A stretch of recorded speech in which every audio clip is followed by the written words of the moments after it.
มีรางวัลใหญ่รางวัลใหญ่ตู้เย็นครับตู้เย็นโอ้ตู้เย็น2 เครื่องตู้เย็น2 เครื่องนะครับพัดลมเนาะพัดลม30 กว่าตัวพัดลม40ถึงแล้ว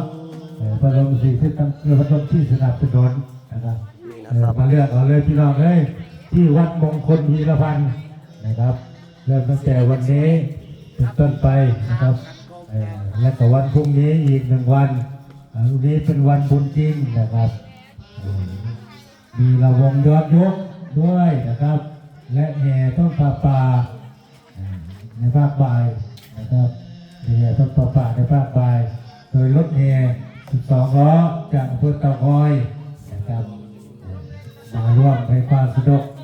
พี่น้องชาวพุทธบาทนะครับกลางคืนมีหมอลำกลางคืนนะครับหมอลำซิ่งวงใหญ่จากจังหวัดสกลนครทองยินคอนเสิร์ตลำซิ่งนะครับ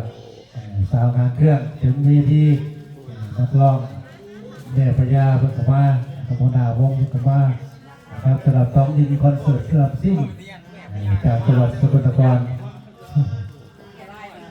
แม่พญาบีบอสได้